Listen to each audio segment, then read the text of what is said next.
So grateful to be here and very happy to discuss these incredibly important and hard to talk about topics.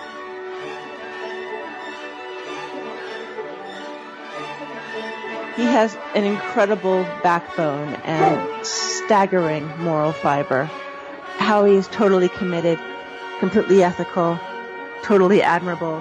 No pressure if you can hear this, but honestly, Howie's a hero to me.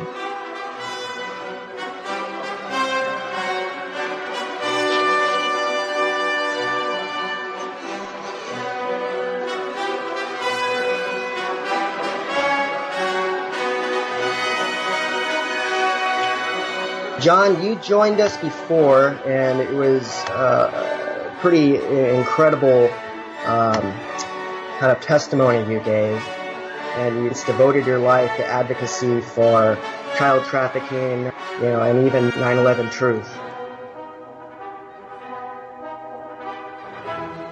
Maybe you could explain to us, in the last decade, what do you think the most challenging parts of coming alive on some of these issues have been? Probably the hardest thing, and it continues, is just realizing that pretty much everything that I was told and taught since I was in grade school is probably not true.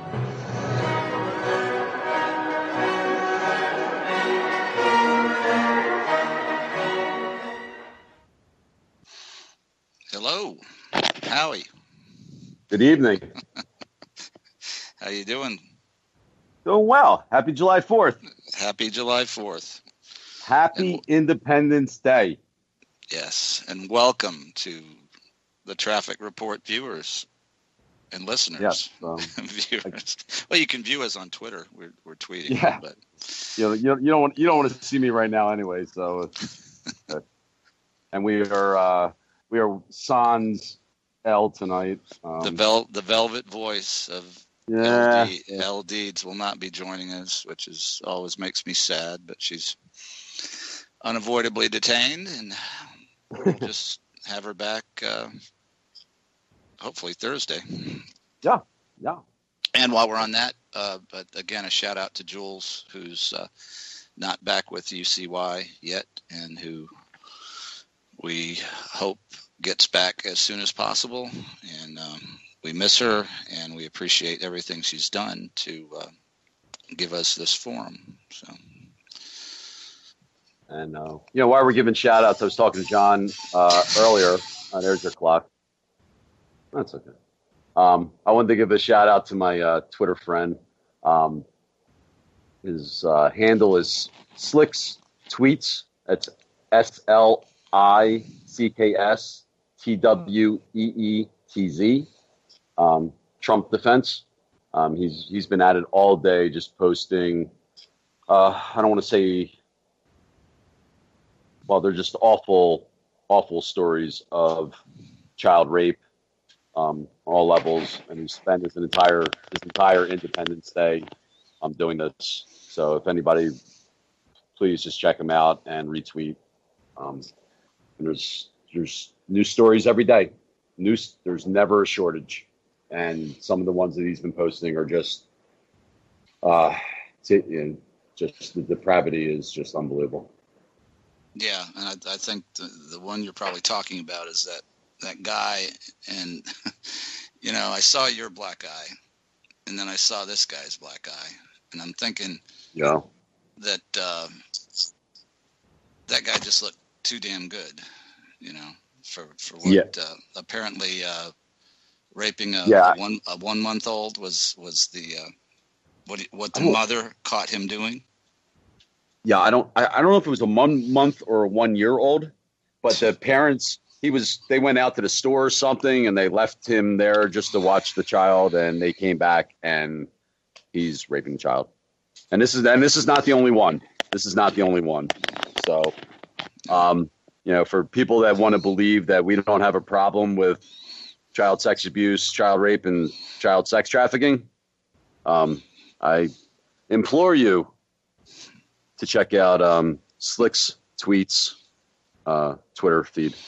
Thank you, Slicks, for it's we do what we can, but there's just so much information out there coming in. You have to research it, vet it, before we put it up, and it really helps to have people out there that are another set of eyes for us, because the more of this that we can bring into the awareness, the faster it'll end. And so thank you. A lot of people. We've got a bunch of people that follow us.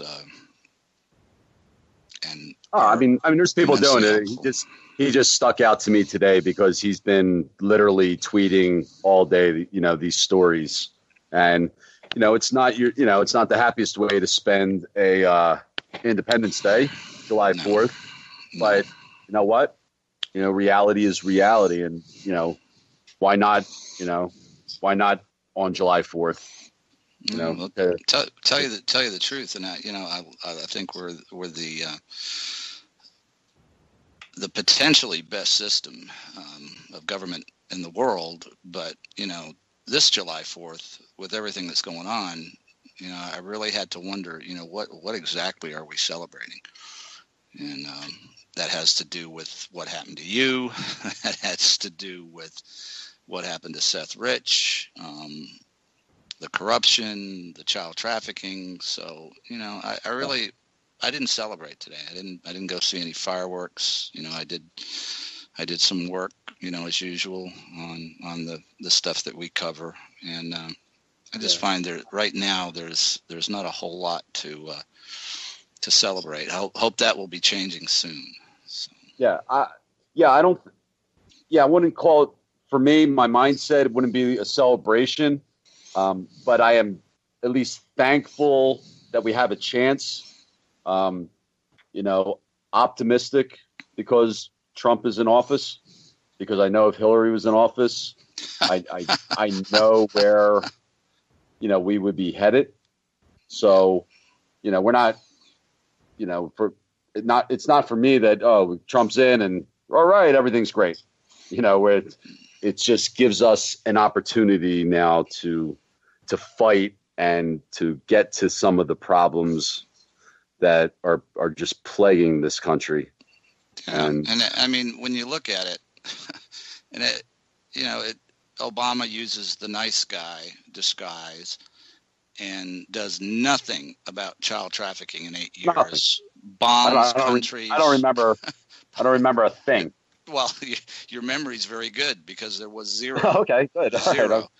Yeah, right. And absolutely nothing. Bombs the hell out of countries for the whole time he's in there. Puts activists in jail. Goes after whistleblowers. But he was a nice guy. And Trump says what's on his mind. He's not particularly worried about being a nice guy. And as a president, I don't think that's really that important.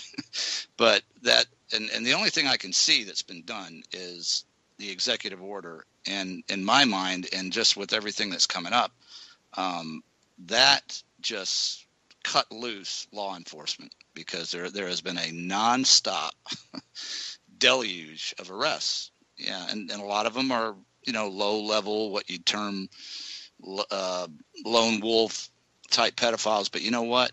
With the amount of these arrests, they are getting into these networks, or people that are involved in these networks. And one of the ones I saw today, and this has to be FBI doing this. They're the Justice Department has, I think that it's Broken Heart is the task force, and it's in its third form. Where was that? It's been nationwide. There was 1, 2, and 3, and I think what's weird is that there's a lot of stuff being posted about it that actually took place a year ago. So that's not that the LA Times did an article which was June 16th of 2016. That's being tweeted out, as something that just happened, and it didn't. It was a year ago. So, but at any rate, they put 238, pedophiles behind bars, and supposedly there's connections to all sorts of Hollywood and the people who run Hollywood. So we'll see, and in cases like this, and I mean I was really a little angry at when are they going to take on the big names, but I thought about it, but when you're building a case like this, you put all the little guys behind bars, they're gonna rat. I mean, yes. And then somebody eventually will talk. I'm not big on plea deals, but Yeah, and I'm sure that's going on right now. And what I'd like to find out, because Anthony Weiner obviously ratted, and he's at some it's summer camp for pedophiles. I don't know. He's in some kind of rehab right now. But I want to know from the Justice Department, why did he get that deal? What did he give them? And when are we going to find out? Because that he obviously ratted on somebody. But my normal mindset would be, oh, they just gave him a soft sentence and nothing's going to happen. But I have hope. I have optimism that there's something more going on behind the scenes, and I'm gonna stick with that optimism, and I'm gonna stick with that hope. And from a guy who got smashed in the head with a bottle, that's very admirable. And I want to talk about that first. Well, because I've been upset, since I heard about this. I don't know, the country that I grew up in, and I'm not really political too much anymore, but one of the things that I hold very dear is our right to assemble and free speech. And somebody that I know, and I watch people's actions, how we met over Twitter, you, me, and Elle, and you get to know somebody a little bit doing the show and stuff. But I watch your actions, and everybody that I'm involved with, and somebody that puts their ass on the line, to me, is a lot different from people who tweet, who go on Facebook occasionally, and to see somebody that has bridged that huge gap that we're all going to have to bridge at some point, and we're going to be doing it on the 10th, all of us, which is I'm looking forward to in Washington. But to see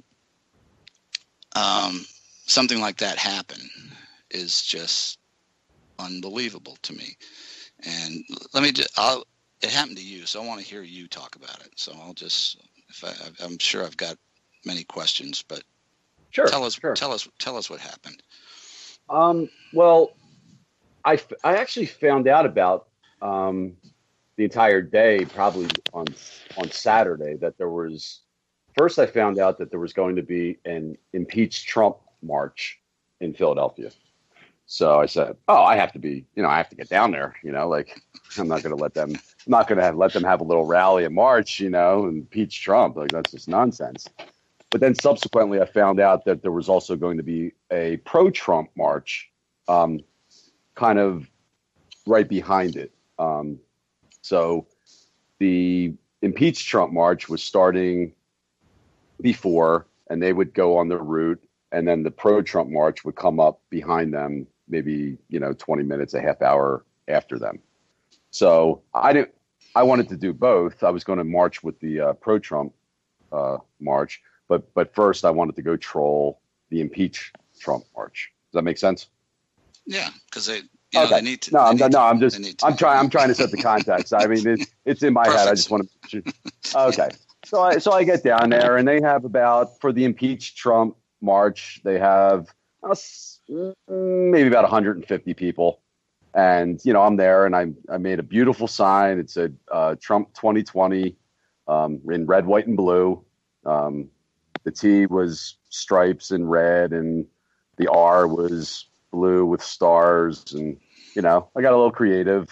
Thanks to Tiffany. I saw it. It was very nice. Yeah, I was like, I love this sign, and honestly, it's killing me because I have every single sign that I ever held, and that is the first sign that I've lost. So, but sorry, But so anyway, there was media there. People were taking my picture. There was some foreign media. There was some radio. Asked me some questions. I was getting a little back and forth with the crowd, and I'm getting called a fascist, a Nazi, whatever I am. The Jewish Nazi, by the way. Yes. Well, you know what I did, and when they said you're a Nazi, I said, well, I'm not religious anymore, but I was raised Jewish. And I said, I was raised Jewish. You're calling me a Nazi. I was raised Jewish. And he's like, I don't believe that. I was like, I went to Beth Emeth Synagogue, Bustleton and Unruh, Northeast Philadelphia. Like, what do you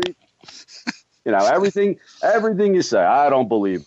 Why, and, they just, if I ran through all the when you hold a sign, people just come up to you. But it's not a violent situation. There's police all around. There was absolutely no fear of anything.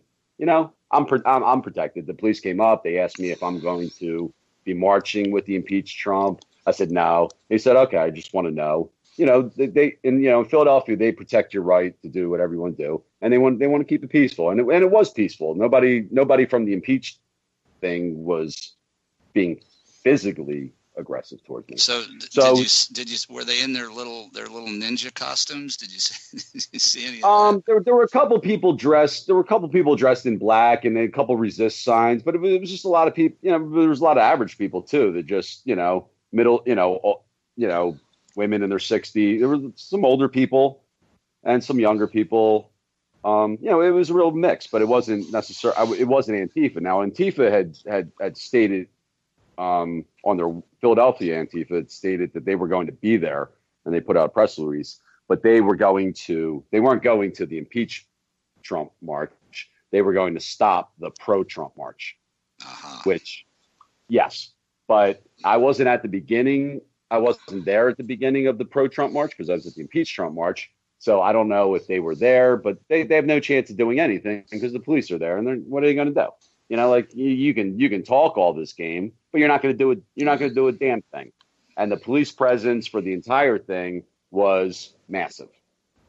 The pro-Trump march had, I would say, maybe 40 people, so it was pretty small.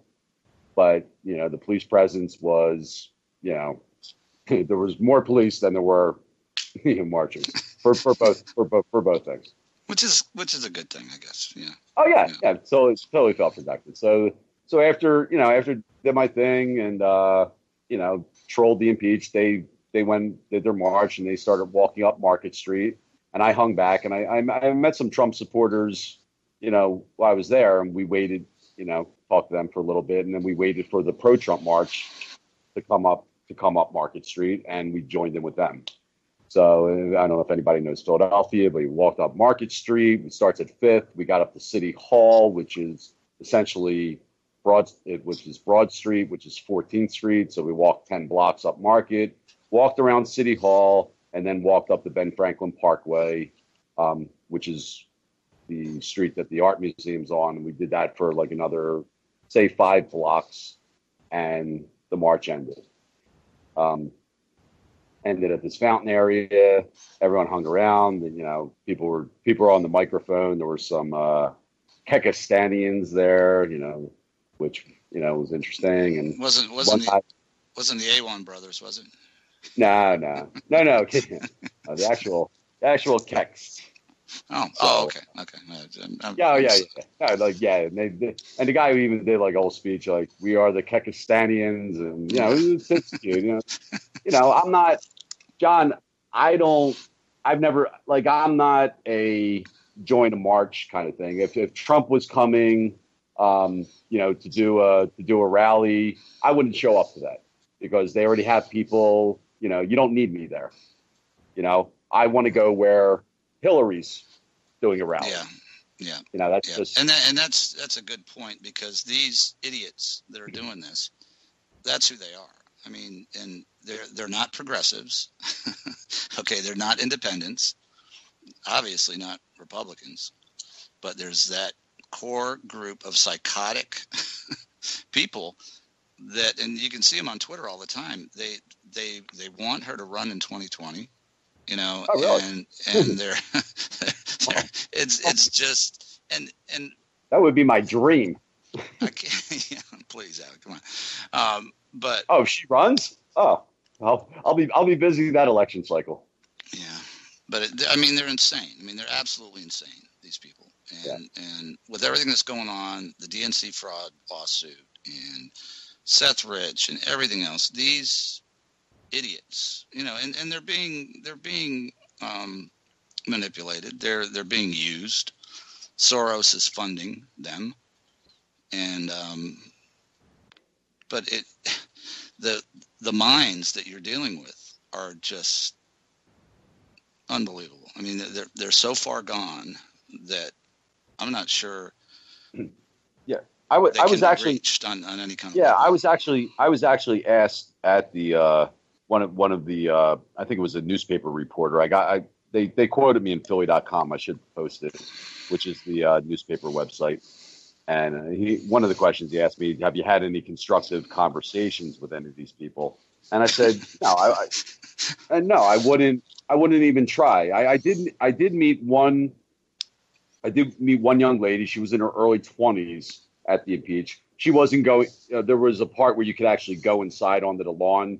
She was standing on the peripheral with me, and we, turned out we were both Bernie supporters. And, we did. We had a really constructive dialogue. As I was. Yes. And, I basically said to her, like, I want to live in a world, where, everyone makes a, good living wage, and everyone has health care, and it's butterflies, and, but we're not even close. And if Bernie had gotten in, looking back in retrospect, he would have gotten eaten alive, in my opinion. We have to break down the system. Yes. The system is the deep state is deep, and that's why they call it. Yeah, that's why they call it the deep. Yeah, you see how I make my brain still works, right? Right. Very well. When I heard you were hitting the head, I knew you'd be all right. Right. Yeah. Well, yeah, they did. As soon as they were giving me a CAT scan, they said it's in. I said you're not going to find anything. Well, literally.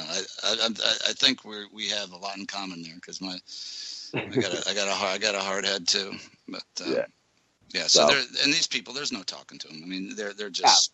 Insane. But that was at they're absolutely. But that was at the same right, people, and now the same people have left. There's a clip of a woman. Yeah, there's a clip of a woman saying he's a misogynist. I was like, hon, you didn't even know that word 3 months ago or 6 months ago. Like, he's a misogynist. Just screaming at me like, keywords. Oh, goodness gracious! Keywords, and they've reduced millions of people to a bunch of keywords that they just and they repeat them verbatim. It's not an issue. So I mean, socially engineered. Yeah. So we finished the march. It was 12:30. We stayed it's called Swan Fountain. You can actually go inside the fountain, cool off, and it was really hot. And so, people were on the little bullhorn, and the police were still there, huge presence. Now I had not seen Antifa all day. Now, I don't know if they were down at the beginning of the pro-Trump march, but I've not seen anything resembling Antifa. There was no demonstrators, nothing whatsoever. So I'm thinking like, you guys didn't show up, whatever. So, I was hanging on the lawn, and, that finished up, and everybody was, I think they were going to go get some beers or something. And I just, I wanted to hang out in the fountain. And that's what I did. I stepped into the fountain. I saw a couple. They had a couple of bulldogs, and they were just adorable. I was playing with the bulldogs, and they were training them to be therapy dogs. So, and seeing these smushed in faces in the water, and it was just a nice. It was just a beautiful day, and just people were out, and wasn't too crowded around. And then one of the gentlemen from the rally, who I didn't notice during the rally, he came over to the fountain with his girlfriend. We introduced ourselves, and he was from South Philly, which is used to be the hardcore Italian side. It was all mostly Italian, a little bit of Irish, but he was a South Philly Italian, and I love those guys. And he was a couple years older than me, and we were just we just talked. We shot the breeze for like an hour, and just talking about a lot of different things. It it was a lot of fun. I believe his name was Joe, and I'm sure he's not listening, but if I'm, he may catch the fact that what happened to me, and I'm sure he's like, would be mortified about that. Knowing that, a half hour after we finished our conversation, that's what happened. So, we were talking and everything, and they left. It was probably around 2:00. I went back into the fountain for a little bit, cooled off, and dried up. I might have done. I think I did a periscope for like maybe 5 minutes. And then I was like, all right, I'm out of here. I had a good day. I got to get back to my dog and everything. So it was funny. One of our listeners, she's probably listening now, Butterfly. She had texted me and asked me, you okay and everything. Or she's like, I didn't see her text earlier, and I remember I texted her back. She was like, be safe. And I was like, oh, I'm safe. And I showed her a picture of me holding my sign and everything. And it's like, everything's great. And I left the fountain. I walking straight back down Benjamin Franklin Parkway. It's one of the largest streets in Philadelphia. Massive street. Now, it wasn't a crowded day. So it was kind of strange because I thought for July 4th weekend, there would be more people in Philadelphia, coming in for the, well, tonight they have the concert and the fireworks on the Parkway, but this Sunday there just wasn't a lot of people around. So, but I'm not demonstrating anymore. I'm walking down the street. I got my sign. I'm just holding it in the side, and I walked about 3-4 blocks, and like boom, like out of nowhere, this kid like just kind of like walked up. I'll call him a kid. He was in the early 20s. Kind of like walked up on the side of me. He was like, "Hey man, what's on your sign?" Now he didn't say it in an aggressive way, but something just didn't seem right because I wasn't holding my sign. So like, why would you? Yeah. Why would you be asking? Now I'm replaying this in my mind. So I stopped, and he was kind of to a little bit front to my right, and I did turn around, and I looked, and there was a group behind me, and all of a sudden, but it's happening, and I should have just, if I was a little more, I don't know, if I was a little more savvy. Are you serious? And checking over your shoulder. Yeah. Oh, I thought I lost the call. Yeah. No, I checked over myself, but I should have known. But they didn't look like Antifa. Yeah. Like, I don't know. I thought maybe they were like with him or something. He was just curious or whatever. And I turned around and I went to look at him, and that's basically all I remember.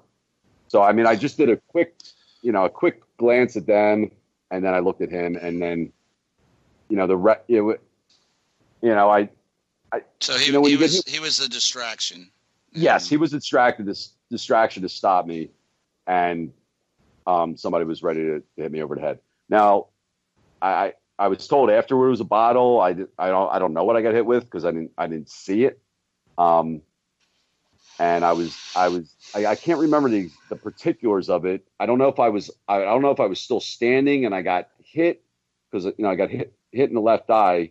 I don't know if I dropped because I remember getting stomped, but I don't remember exactly if somebody punched me and I went down. But I remember being on the ground and I was just sort of like trying to protect my face, and that didn't last long either. And and I haven't listen. I've been in a fight. I've been in a fight since I was right before my 21st birthday, and it was just like a little scrap at a house party at the University of Pennsylvania, and it was like nothing. I sort of got jumped in, and like I might have got scratched or something. Like the guys, it was like more of a wrestling. Well, not only did these gutless pieces of shit, ambush you, and you didn't get sucker punched, you got sucker bottled. Oh yeah, I mean that's I think they're such huge pussies that they didn't even want to get that close, because I mean, just the mentality of somebody like that, who could hit Oh, yeah. somebody that's not even looking at them with a bottle over their head. These sure. guys. You know what it? Yeah. I mean, I'm sure we can both comfortably sit here and say we've never hit anybody over the head with a bottle. I can say that. Yes. I mean, in an extreme circumstance or, in self-defense but just to walk up to a stranger. I mean, think about the concept of walking up to a stranger, someone and smashing a bottle. And I don't even know what kind of bottle it was. I didn't even know bottles broke. I'm glad, you know what? I'm glad they do break because at least it's not like walking into a brick wall or something. Yeah, and it depends on what kind of bottle. If it would have been a heavier one, it'd have been a skull fracture. Sure, and They could have killed you. That's the bottom line. Sure. These assholes, and that's the way I should look at it. I would look at it if they're getting charged. That's attempted murder, or manslaughter, whatever they want to say, because you can't.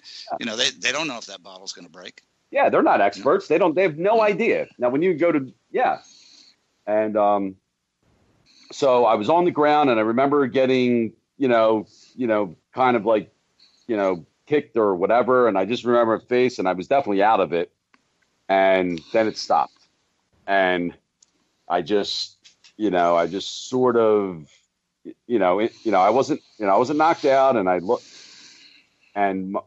I looked around, and the first thing, honestly, and this is how it happened, I looked around, I didn't see my book bag, in which I always carry my backpack, and I always carry my backpack. I said, they fucking stole my backpack. I was like, it's got my wallet and my phone in there. Not that my wallet is packed or anything. So now you're pissed. So now you're pissed. No, that's honestly, that was the thing. I know. Yeah. And that's what got me to my feet. And I got up, and they ran in different directions, and I saw two guys running south. Now it's a long street, so they weren't even at the end of the street, so I saw them. And the one kid was, we'll just call him out of shape. A fat fuck, but okay, we'll just call him out of shape. It was John. This fuck. I mean, they didn't even realize, dude, if you're gonna have to run. Yeah. No, this is going to get great. So I didn't look behind me. I looked forward, and I saw these two. So I went after them, and still thinking that, no, I didn't see them have my backpack because my backpack was still on my back. I was a little bit out of it. Yeah. So, but right. So that's what got me up, and I did realize for a second, my backpack's still on me. But I'm screaming down, call the police, and I did have that, I did have that thing. I don't exactly remember, it was interesting. Because I think about it now, I was talking to you when the gentleman in Berkeley was hit with the bike lock. Yeah. And, you don't it's a weird sensation. You don't realize what's going on, and you just kind of put your hand to your head, and you kind of slowly, I'm doing it right now, and you slowly kind of look down, and it's red, and what is going on? I'm hurt. I'm hurt. I'm hurt. Yeah. But you're stunned. So actually, I remember doing that. So somebody must have punched me after that. And just caught me right in the corner of the eye. It wasn't towards the nose or anything. My nose is totally fine. My right is fine. So it was just one person. So anyway, but it was that kind of thing, what is going on? When you see blood like that. But so I did obviously, get and just to keep the details of this, obviously robbery wasn't a motive. Oh no, not at all. Not at all. But they did it. But it's and I'm going to be pursuing this as a hate crime because it was based solely on my political beliefs.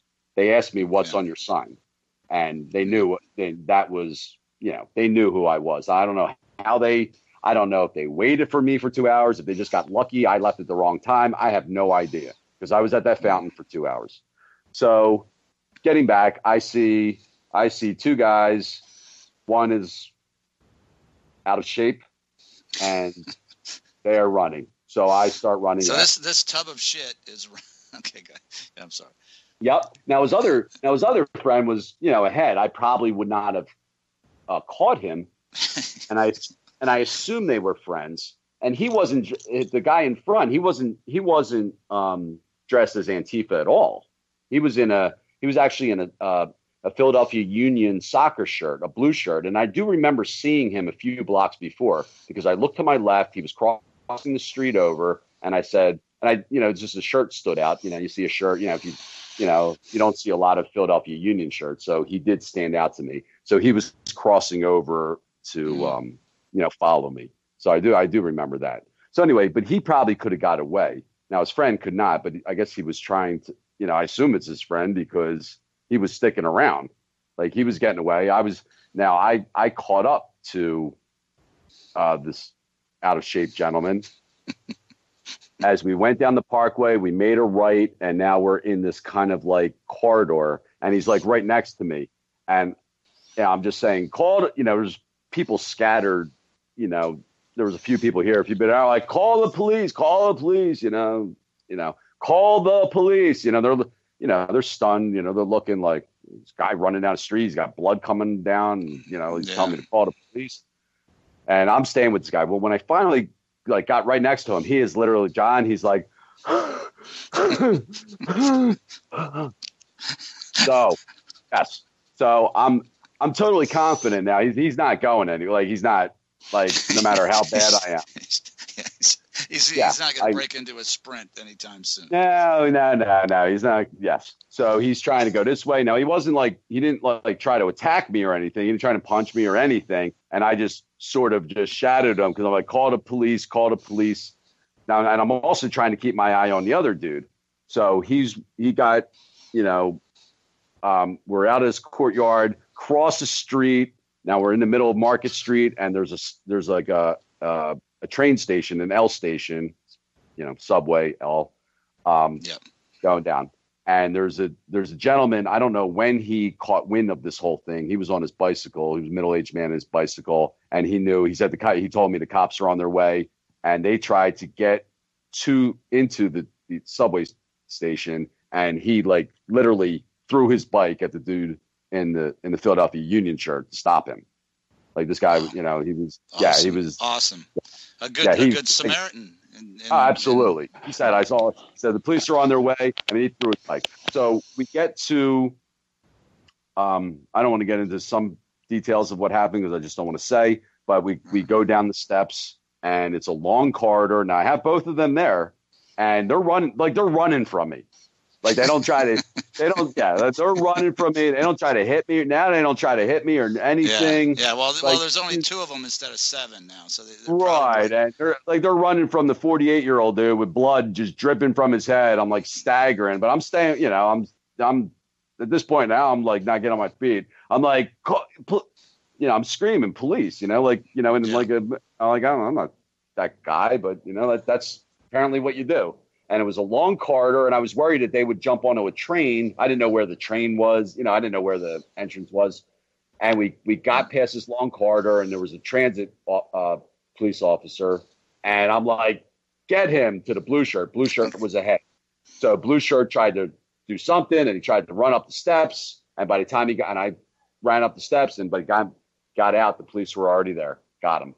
And awesome. I'm down. And they said, are there more? I said, there's another. I said, there's a fat dude down there. He's down there. He's down there. He's got a white shirt. Got a white shirt on. He's got my blood on him. I got close enough. Follow the wheezing. Yes. So maybe a minute went by, and I heard them talking. Yeah, they got over the radio. Yeah, they got him. We got the fat guy. He was changing his clothes. Ah. Yeah, so he came up in a different shirt. Now you know what that goes to, Howie? Intent. Yeah, yeah. Well, they also, there's a YouTube video that they have some Antifa people changing their clothes. Yeah. And who walks around Philly with a change of clothes? Yeah, and they were doing it in a public place. They put it right on. It was Philly. It was from that day. They said so. They were asking for anonymous to dox these people. Somebody took a video, and they were like in the middle of, they might have been in Reading Terminal Market, changing their clothes. This is what they all do. They're all, oh no, we're not, and they're just despicable. And all these, I remember them all being in their late teens, early 20s. All white. But so anyway, unemployed, ex-cons, probably. Listen, I don't know what they are. Well, I'll tell you, I looked up the two guys that I went after are not the ringleaders. I can tell you that right now. But they're not. The other guys that were arrested, I just looked up one of them, and he's an ex-con. So. Oh, really? Most of these are probably from the earlier arrest. Yeah. Oh, okay, because we have to get into that. We have to get into that also. Petty criminal, mortgage company he was going for. That apparently didn't work out for him, and he was arrested in Iowa. I'm thinking probably at some kind of protest, and also has a record in has one in Philly now. So these guys are scumbags, and but they're recruiting younger people to do their dirty work. Because I'm telling you, the two guys that I went after they're not the ringleaders. Like they're like new, I could tell they were new to the club. Now, after they bring up Fat Boy, they also brought up another guy that I never even saw. And he looked Antifa to me. Okay. Now I don't know how they got this guy. I never saw him. So I don't know if this was a meeting. They went to the meeting spot or whatever, but they got him also. So they got three people. I chased two and they got three. Excellent. And but we just got tweeted that we're making Butterfly Kisses laugh, so we got to stop it. Not be so funny. Okay. Oh, okay. why are we making? Oh, Fat Boy.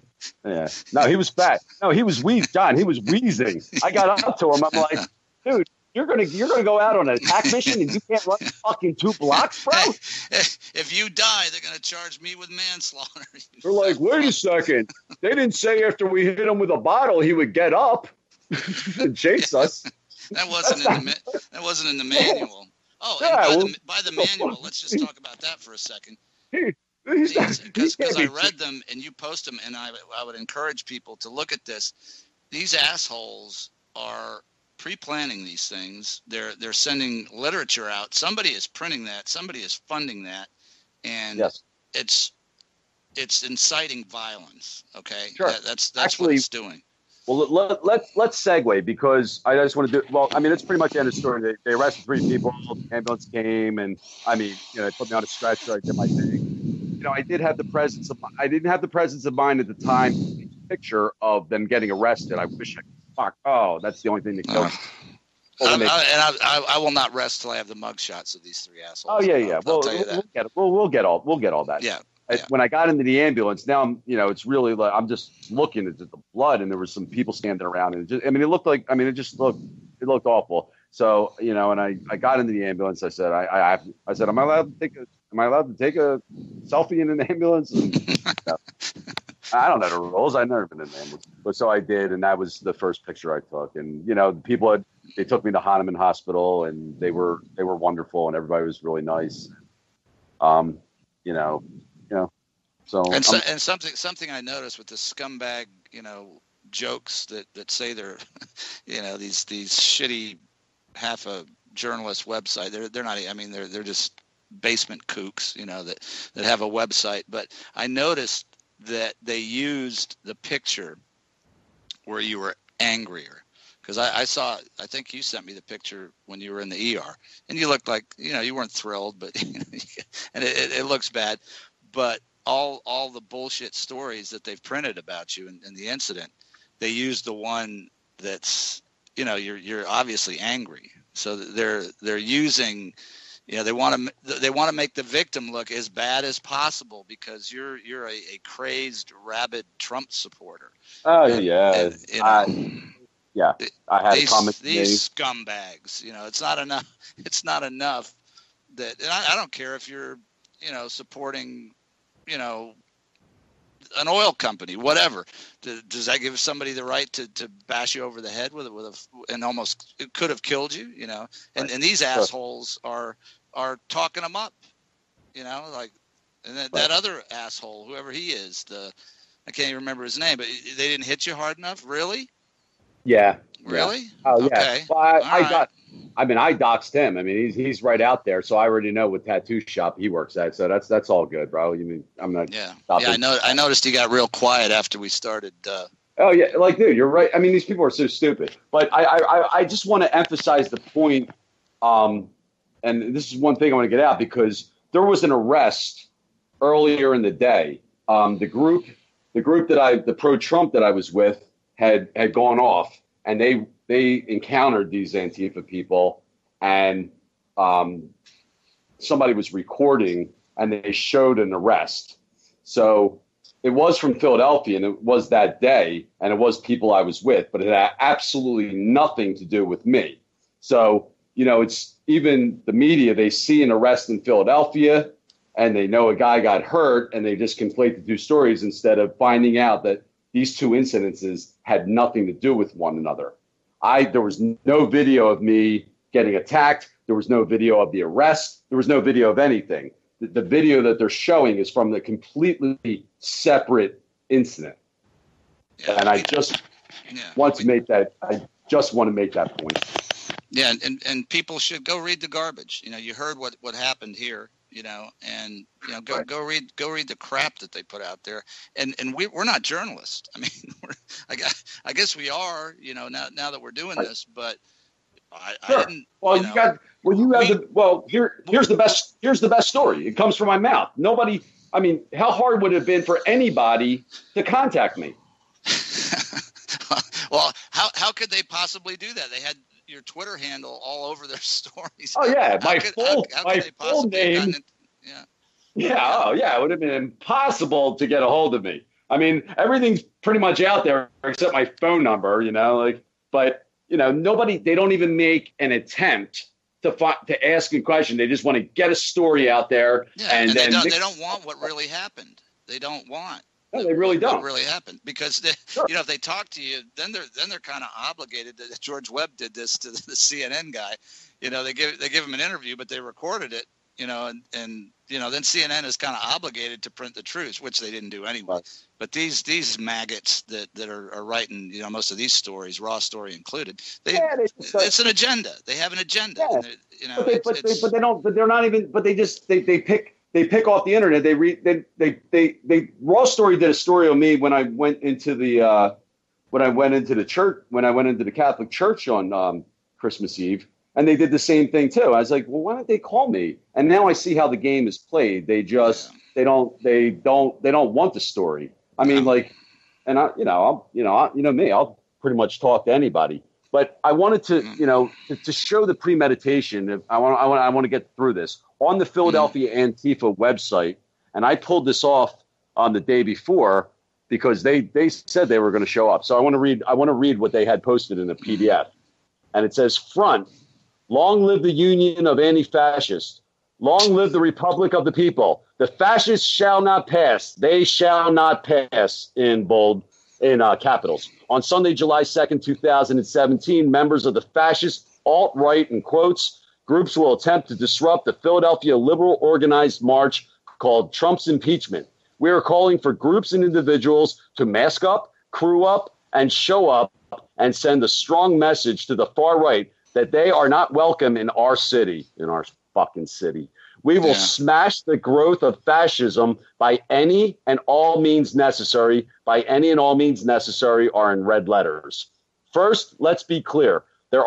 We aren't there to support the liberal strategy of impeachment. The focus on impeachment is strategically ineffective form of left standpoint, as the media frenzy will mask the discussion of fundamental policy changes desperately needed by working people. Okay, that's the first page. Now you go to a second page, and it's more of a graphic. Shut down the alt-right by any means necessary. Sunday, July 2nd, the Liberty Bell, 6th and Market, Philadelphia. Follow your leader. They have a picture of Trump's face with a guy blowing his brains out. It looks like the Vietnam picture. Secret Service, are you listening? Yes. Secret Service? Yes, they showed Anybody? that. And then it says, and I've seen this, no Pasaran, Pasaran. I don't even know what this is. Spanish Shut down for pass. Spanish for pass. Okay, Pasaran. So they're trying to get some Latin people on board with their insanity, I guess. They think people who might be illegal aliens that don't have enough to worry about should come down and start beating peaceful protesters. I guess that's the logic. I don't know, maybe. I have to look in this Pasaran because I saw some signs on it too. And it says, shut down Nazi rally, Sunday, July 2nd.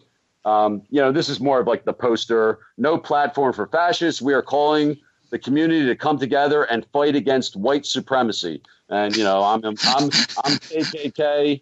I was on Facebook today. I said, and some guy called me something. He said I'm in the KKK. I said, yeah, dude, I'm in the KKK. And I put my little roll-eyed thing, and the woman said, oh, are you in the KKK? And I was like, no, I'm not in the fucking KKK. What are you talking about? She goes, well, you said it. And I said, it was sarcasm, hon. And she's like, well, what's Pizzagate? Is that KKK? I'm like, I think we need to end this conversation. So anyway, sorry, you're too stupid for me to continue this conversation. I have to go. I tried. So there's a third page. It is all mask. It's mask. Deny them a platform to promote hate and let them know they are not, capital letters, welcome in our communities. Mask up, mask up, mask up. It is also tactically idiotic. It is also tactically idiotic. If the impeachment succeeds at removing Trump from office, there will be one more imperialistic, bigoted, misogynist prick to pick up where he left off. Philadelphia anti-fascists do not endorse wasting time while neo-Nazis, i.e. moi, white nationalist groups grow in strength and number. Liberals twiddle their thumbs while the country fractures and its most detestable ideological elements bubble to the surface. We are the future that we need to see, and no one's fighting but us. This is our city, and we have home turf advantage. But they know we're coming this time, so we need to up our game even further beyond our, in red letters, victory at the Disrupt MAGA March. Alt-right groups, including the Alt-Knights, are looking to make their first splash in the streets of an East Coast left stronghold. We need the numbers to humiliate them and send them scrambling back to their pathetic holes. Let's show them how organized we can be. There comes a time in history when we have to decide where we stand. The future of America is in flux, being fought on the battlegrounds across this country. The growth of the neo-fascist right must be countered by a united active front from the left. Make no mistake, July 2nd will be another battleground moment. We are calling on everyone to come together and fight against white supremacy and the unconscionable ideologies held by the far right. We must deny them a platform that promote hate and let them know they are not welcome in our communities. Come masked, come with comrades, come ready to fight, come ready to win. We meet 10 a.m. at the Liberty Bell on Sunday, July 2nd. Now that is the Liberty Bell. That's rich. That's rich. Yeah, right. And we know where they stand. They stand behind somebody with a beer bottle. Yeah. That's where they stand. Oh, absolutely. Now, the thing is about this, John, this was on the website, and there was a page about the July 2nd. And when you went there, there was a link to this PDF. Well, it's very interesting that after I got my fucking head smashed in, you go on their website, the link is still there, but the PDF is gone. I'll be goddamn. Okay, it's my turn to rant now, okay? Yeah. Not that anything that you said was a rant, but the fucking FBI, the Secret Service, because they've threatened what this is, and I'm not a lawyer, but I'm not an idiot either. Okay, we have watched this group. We know it's not funded by anybody other than George Soros. Okay, because these idiots couldn't navigate their way out of a jail cell apparently, but so we saw what they did in Berkeley. Okay, violent. They were putting nails into horses. I mean, these people are obviously psychotic, okay? They're an organized group. It's in quite a few states. Okay, so what that becomes is a organized criminal enterprise that is operating across state lines. No doubt. And you know what they called that when it was John Gotti? RICO. Right. So why is it different with these assholes? Right. And if you're telling me the FBI and the intelligence division of the Philadelphia Police Department and NYPD and Chicago and every other city doesn't know who these assholes are, yeah, crazy, because they do. I found the document. I found the document. I knew they're coming. Oh, I guess I have better research skills. Now so in this last thing in the document, come masked, come with comrades, come ready to fight, come ready to win. Okay, there's a lot of implications there to me. Now, if the Philadelphia police did an amazing job protecting us during the rally, and I never saw these guys, but if they knew they were there, they should have been shadowed the entire time till they left the area. Okay. And not only that, they can pick them up now. They're inciting violence. They had a flyer out. They have violated the law before they even set foot on the street.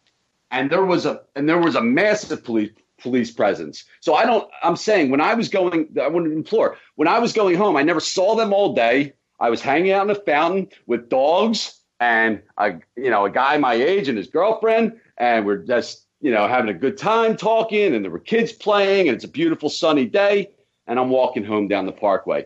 I'm not demonstrating, I'm not doing anything. And the fact that these people were allowed to just roam the city, stalking, targeting me, that's the part I can take. Absolutely. Everything else, man. I can take getting, an unforeseen circumstance that these guys come out of nowhere. But this is an announcement. But, for some reason, just like they like to fucking run away, they don't like to pull down PDFs off their website that they already had posted on there. I wonder why they didn't leave that up there. And they're not. I don't see them bragging about what they did. You know why? Because 3 of them are in fucking jail, and I'm going after the fucking rest of them. So if this ever gets back to these motherfuckers, remember my face. Yep, and they will. I'm and all the dipshits. You fucked with the wrong dude. Absolutely, and all the assholes that were tweeting about it that are involved. Guess what? Your ass is in the bag too. And if I know anything about you, Howie, you will not stop. You'll use every legal means available to put these fuckers behind bars. And if there's anything, and I think the city is liable too. They need to be sued. They need to be sued. You know what hurts me the most out of this entire thing, because I was ready, because tonight is obviously July 4th, and there's a concert and fireworks in the Parkway with hundreds of thousands of people, and I was ready to go down. I mean, my plan was to go down with my pizza guy, and I couldn't hold my fucking sign tonight. That's honestly, out of this entire thing, I missed an opportunity to stand in front of, tens of thousands of people would have saw me all day. Yeah. And you know what? Like that's the thing but there'll be next July 4th, and there'll be plenty other times. And there's going to be July 10th. And I think that's more. Yeah. And that if anybody doesn't even know that, and they probably don't, that was your idea.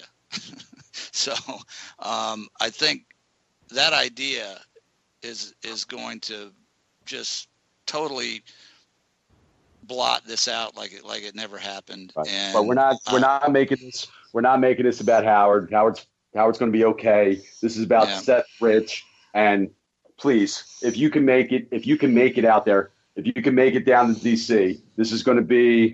I'm telling you, come on down. Tune in Thursday. We're going to have Matt. All right, Thank you so much. See you all Thursday. All right.